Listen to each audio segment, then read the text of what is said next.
Hello everyone, আমি কৃষ্ণা। আমার নতুন একটি ব্লগে আপনাদের অনেক স্বাগত। আশা করছি সবাই খুব ভালো আছেন, সুস্থ আছেন।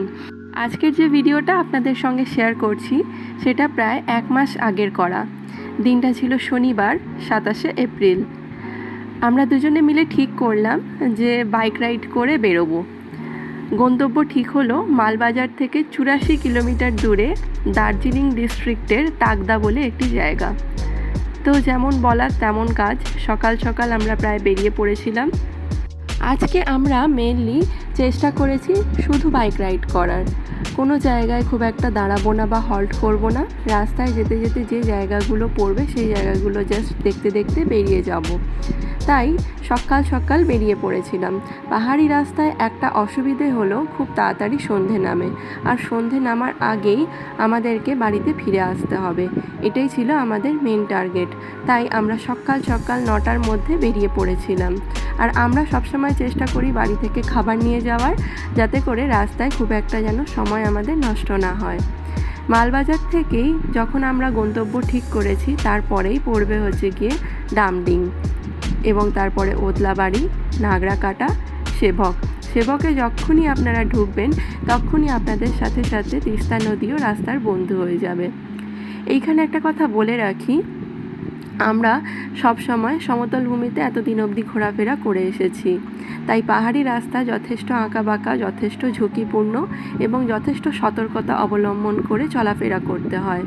আমাদের সঙ্গে সুস্মিতেরই একজন অফিসের কলিগ ছিলেন, তিনি আজকে আমাদের পথপ্রদর্শক। তিনি আমাদের যথেষ্ট মনোবল দিয়েছেন এই রাস্তাগুলো দিয়ে চলাফেরা করা যায়, এবং যথেষ্ট সতর্কতা অবলম্বন মেনে চলাফেরা করলে সব জায়গাতেই ঘুরেও আসা যায়।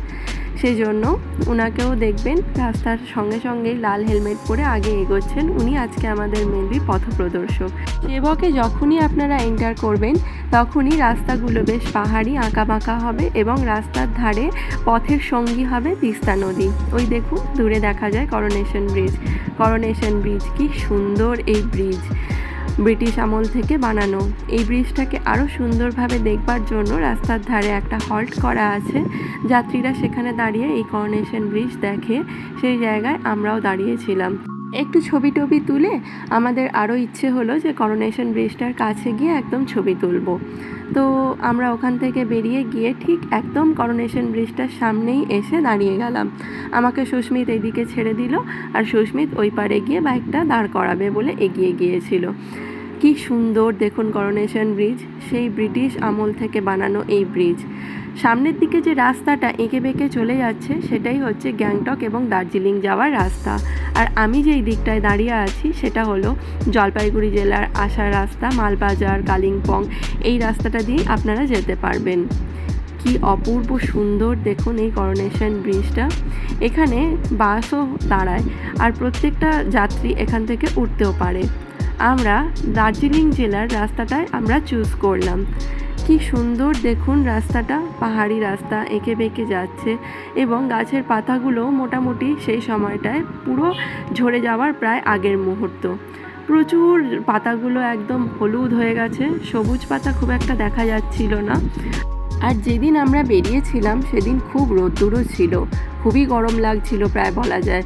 শিলিগুড়ি থেকে সেবকের দিক দিয়ে যখন আমরা আরও উপরের দিকে উঠছি, খুব একটা কিন্তু আমরা ঠান্ডা পাইনি সেই দিন, যথেষ্ট গরম ছিল। গাছের পাতাগুলোর অবস্থা দেখলেই আপনারা বুঝতে পারবেন যে সূর্যের তাপটা উত্তরবঙ্গেও কী রকম, দক্ষিণবঙ্গের কথা তো ছেড়েই দিলাম। এই রাস্তাটা দিয়ে সোজা এগোলেই শিটং যাওয়ার রাস্তাও পড়বে, দার্জিলিং যাওয়ার রাস্তাও পড়বে, গ্যাংটক যাওয়ার রাস্তাও পড়বে।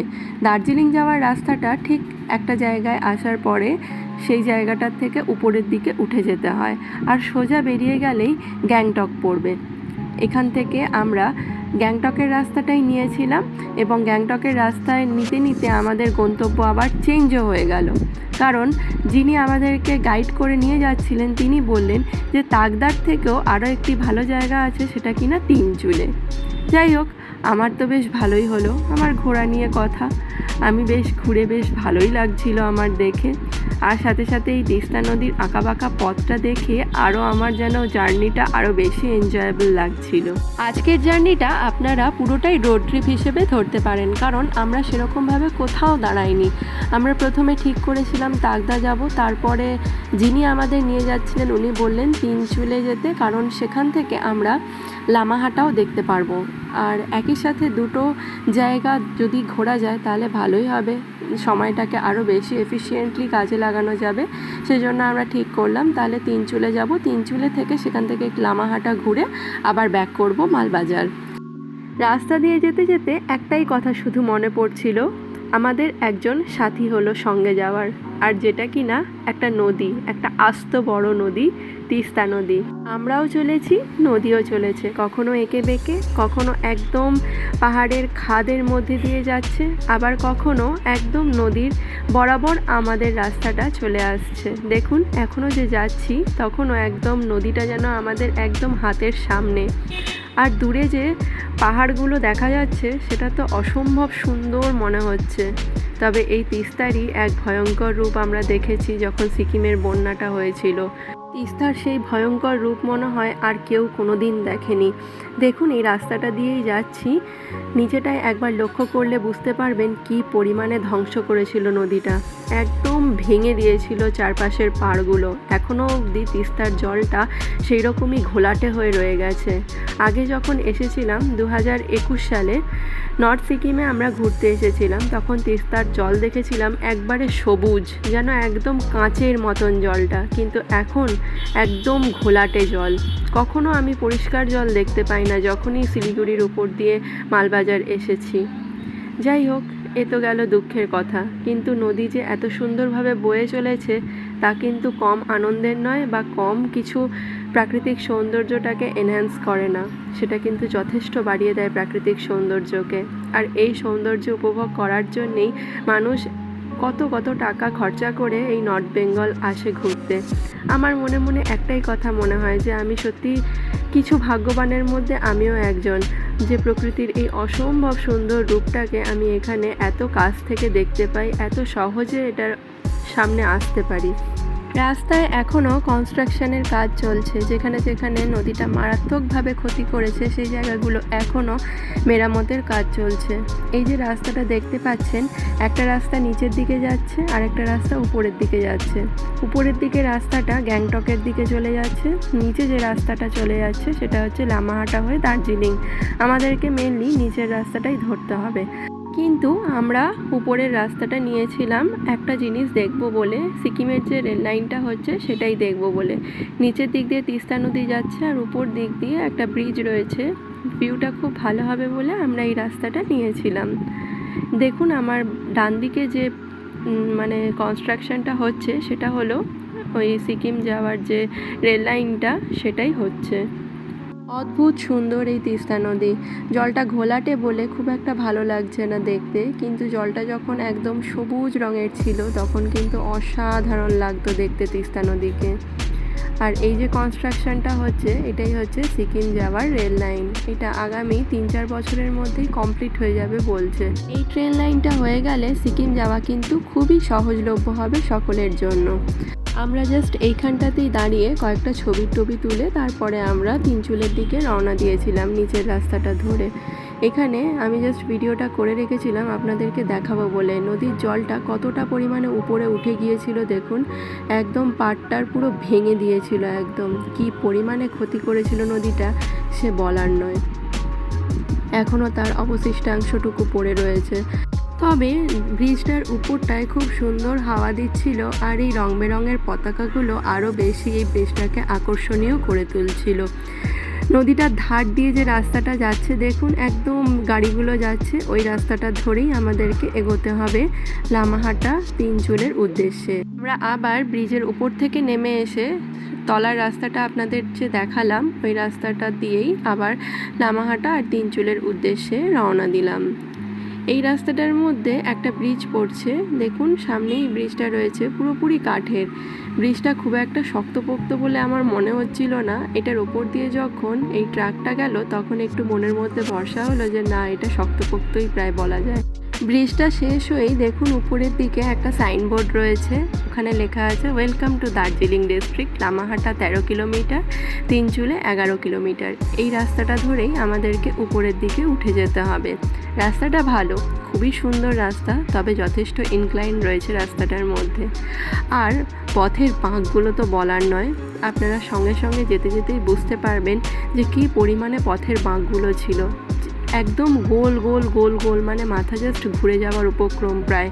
এই রাস্তাটা ধরে যখনই আপনি উপরে উঠবেন একটা পুরো 360 ডিগ্রি বাঁক পড়বে। সেই বাঁকটা আপনাদেরকে পুরোপুরি একদম মাথাটা ঘুরিয়ে দেবে। আমার তো প্রায় মাথা ঘোরারই অবস্থা হয়েছিল, উপক্রম হয়েছিল। আর আমার হাজব্যান্ডের তো প্রায় বলল এটা কি ছিল বাবা। ওরও বাইক চালিয়ে প্রথমত তো এরকম ধরনের অভিজ্ঞতা তো হয়নি, এইরকম ধরনের বাঁকের মধ্যে দিয়ে রাস্তা দিয়ে গাড়ি চালানোর এই অভিজ্ঞতা ওর প্রথম হলো। তো ওরও প্রায় মাথা ঘুরে যাওয়ার মতন উপক্রম। পুরো রাস্তাটাই আমি ভিডিও করে রেখেছিলাম আপনাদের সঙ্গে শেয়ার করব বলে। এই ব্লগটা যথেষ্ট বড় ব্লগ, পুরোটা যদি একসঙ্গে দিতে যাই তাহলে প্রায় আধা ঘন্টার ওপরে ব্লগটা হয়ে যাবে, তাই আমি পাটে পাটে দিয়েছি। কিছুটা অবধি আমি আজকে দিলাম, আবার কিছুটা পরের ব্লগে শেয়ার করব আপনাদের সাথে। রাস্তাটা অপূর্ব সুন্দর, আরও বেশি করে সুন্দর লাগছিল এই গাছের পাতাগুলো হলুদ হয়ে যাওয়ার জন্য। মনে হচ্ছিল যেন প্রকৃতির এক অন্য রূপ দেখতে পাচ্ছি। সত্যিকারেরই প্রকৃতির কত রূপ, বর্ষাকালে একরকম, গরমকালে একরকম, পাতা ঝরার সময় একরকম, পাতা গজানোর সময় একরকম। অপূর্ব সুন্দর রাস্তা ছিল, অপূর্ব। মনে হচ্ছিল বাইক রাইডটা যেন কখনো শেষ না হয়, এত সুন্দর ছিল রাস্তাটা। এই রাস্তাটার নাম হলো জোরবাংলো হয়ে লামাহাটা হয়ে দার্জিলিং যাওয়ার রাস্তা। এই রাস্তাটা দিয়ে আপনারা যখনই যাবেন তখনই অনেকগুলো ভিউ পয়েন্ট পড়বে, যেটা কি না একটা তার মধ্যে হলো পেশক ভিউ পয়েন্ট। এই রাস্তাটা শেষ হয়েই ওই 360 ডিগ্রি যে বাঁকটা আমি বলেছিলাম আপনাদেরকে প্রথমেই ভিডিওতে, এই বাঁকটা পড়বে। কি যে ভয়ঙ্কর বাঁকটা ছিল সে বলার নয়, জাস্ট মাথাটা ঘুরে যাওয়ার উপক্রম। এই পেশক ভিউ পয়েন্ট থেকেই আপনারা একটা খুব সুন্দর ভিউ দেখতে পাবেন, যেটা কি না লাভার্স মিট ভিউ পয়েন্টটার নাম। ওই লাভার্স মিট ভিউ পয়েন্ট থেকে 3টে নদীর সঙ্গম স্থল, যেটা কি না ত্রিবেণী নামেও খ্যাত, সেটা আপনারা দেখতে পাবেন। খুবই সুন্দর জায়গাটা ছিল। একবার বাঁকটা জাস্ট লক্ষ্য করুন, কি পরিমাণে বাঁকটা ছিল সেই দিন। একদম 360 ডিগ্রি এই বাঁকটা ছিল। নিচের দিক দিয়ে আসলাম, গোল করে ঘুরে উপর দিকে আবার আমরা উঠে গেলাম। পাতা ঝরা সিজনের মধ্যে আমরা গিয়েছিলাম এই পয়েন্টে ঘুরতে। যথেষ্ট রোদ ছিল, যথেষ্ট গরমও ছিল। আর যেহেতু প্রকৃতির এই রূপটা নতুন করে দেখছি, তাই অসম্ভব ভাল লাগছিল। পাহাড়ি রাস্তাগুলো খুব যেন মায়াবী রকমের হয়, একটা অদ্ভুত রকমের মায়া যেন চলতে থাকে রাস্তার মধ্যে। দুপাশারই পুরো ঘন জঙ্গলের মতন থাকে, আর মাঝখান থেকে একটা ছোট্ট রাস্তার মতন চলে গেছে এঁকে বেঁকে। একবার উপরে উঠছে আবার নিচে নামছে, আবার উপরে উঠছে আবার নিচে নামছে। এই রকম করতে করতেই আমাদের রাস্তাটাও চলে যাচ্ছিল ঠিক।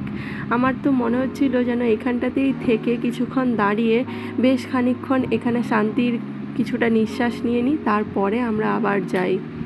আমরা মাঝখান থেকে আবার এখানে জাস্ট 5 মিনিটের জন্য দাঁড়িয়েছিলাম। দাঁড়িয়ে কয়েকটা ছবি টবি তুলে আমরা আবার বাড়ির থেকে ডিম সিদ্ধ নিয়ে এসেছিলাম। এখানে দাঁড়িয়ে আবার ডিম সিদ্ধ খাওয়া হলো। তারপরে আবার আমরা পেশকের উদ্দেশ্যে রওনা দিয়েছিলাম।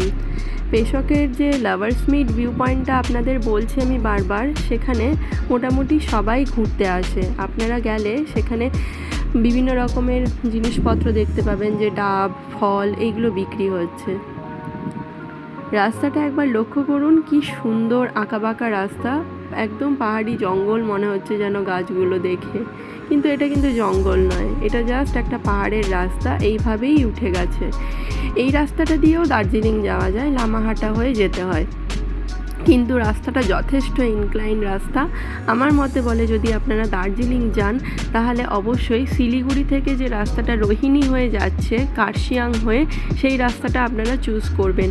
ওই রাস্তাটা বেশি মানে খুব একটা আর কি ইনক্লাইন নয়, আর যাওয়ার ক্ষেত্রেও অনেকটাই আর কি সহজ হবে সকলের জন্য। কিন্তু এই রাস্তাটায় যদি বাইক চালিয়ে অভ্যস্ত না হন তাহলে কিন্তু যথেষ্ট আপনাদের সমস্যা হতে পারে এই রাস্তাটা দিয়ে যেতে গেলে। রাস্তা ভালো, কিন্তু যথেষ্ট ইনক্লাইন রয়েছে রাস্তাটার মধ্যে। গল্প করতে করতে দেখুন আমরা চলেও এলাম পেশক ভিউ পয়েন্টে। কি সুন্দর রাস্তাটার মধ্যে দিয়ে আমরা এলাম, আপনাদেরও নিশ্চয়ই ভালো লেগেছে রাস্তাটা। আর এই হলো যে গিয়ে লাভার্স মিট ভিউ পয়েন্ট, পেশক টি গার্ডেন। এই হচ্ছে আমি, আর এই হচ্ছে ওই 3টে নদীর সঙ্গমস্থল। এই ব্লগটাতে এত দূর অবধি আমি দিলাম। এরপরে আমরা আবার গিয়েছিলাম তিনচুলে তাকদা, সেটা পরের ব্লগে শেয়ার করব আপনাদের সাথে। ভিডিওটা যদি ভালো লেগে থাকে তাহলে অবশ্যই লাইক, শেয়ার, সাবস্ক্রাইব করবেন আর কমেন্ট করে জানাবেন যে আপনারা কোনোদিনও এই জায়গাটায় গিয়েছেন কিনা। যদি গিয়ে থাকেন তাহলে একটা রেড হার্ট দিয়ে দেবেন কমেন্টে।